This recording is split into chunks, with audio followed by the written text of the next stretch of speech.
Hello everyone, this is my new pattern. I love doing color work socks, so check out the links down below if you want to browse it through and see what I have to offer.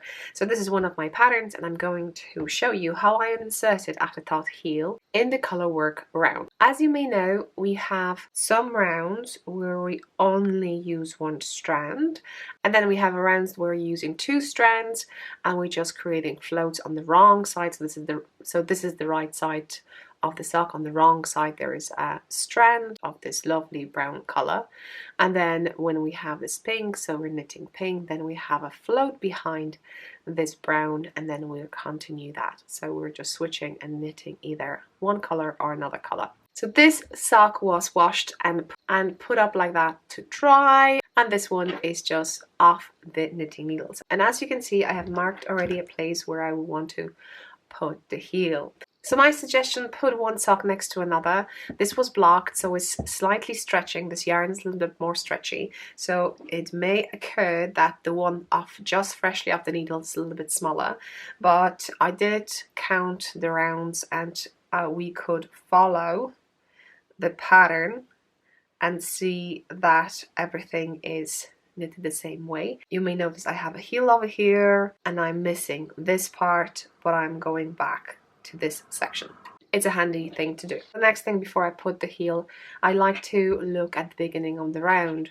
So I have a beginning of round on this side, so if you do any color work, it could be a little bit wonky on the beginning, and I like to keep that thing inside of the foot. Therefore, we're checking where the beginning of the round is over here, and as you can see, I have ends over here. So what I want to do, I want to place the beginning of the rounds together in the middle. If you follow the pattern and you put two markers on the side, you can remove one and keep the one on the right, because I will start picking up stitches over here, and then I will use this just to mark the beginning of the round for the Afterthought heel. Just to let you know, I do have an Afterthought heel video, so I'm going to put it over here just in case maybe this will not be clear and you want something different. I will be pointing out what I'm doing things differently, and there's only one thing that I'll do differently over here. What I'm going to do, I'm going to pick up stitches and I'm going to start with the one that I marked as one underneath it.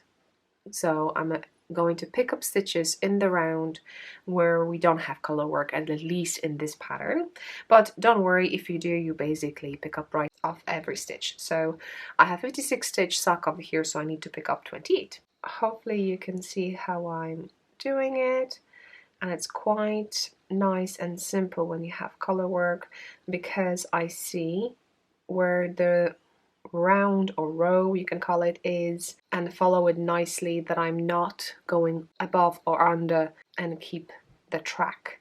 We have 28 on the needle, and I'm taking another one, and this time I'm going to do the same thing but above this color work round. So I'm picking up stitch above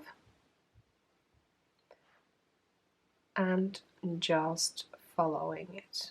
Hopefully you can see that I have a one row in the middle, and what I'll be doing now, just to make things easier, I'm pulling, so I have only cord, going with the coffies,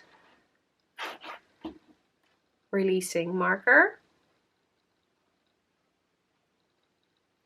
putting the marker on the first right leg of the stitch that we picked in. As I have 28 stitches on one cord, the middle of my sock will be 14 stitches. So let's do it. 1, 2, 3, 4, 5, 6, 7. 1, 2, 3, 4, 5, 6, 7. So I think everything is okay.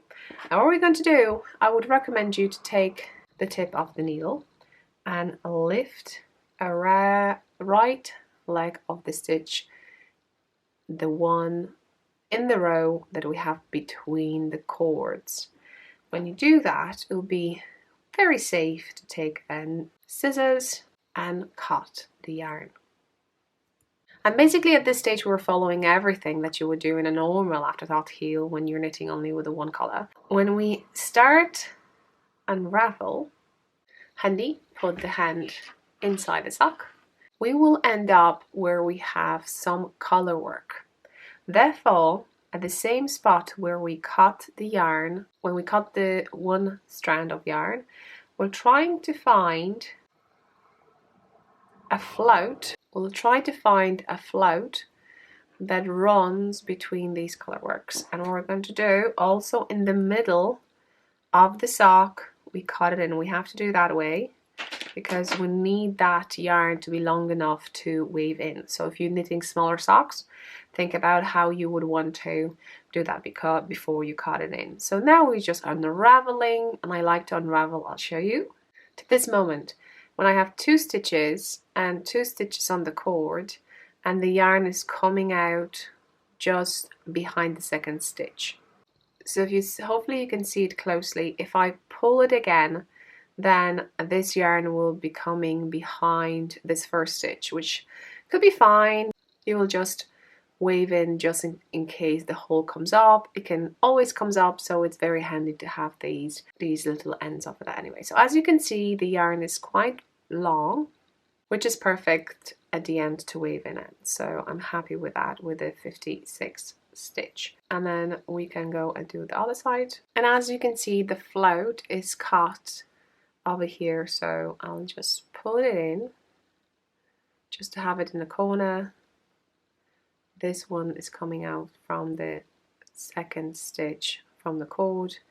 I'm just grabbing with my hands and pulling all the ends in. Then I'm sliding needles together. And as you can see, I have marked the first stitch on the first knitting needle, and what I can do, I can grab the yarn and just follow the pattern for the heel that it's in actual knitting pattern for the sock. So I hope you enjoy this one, and see you in the next one.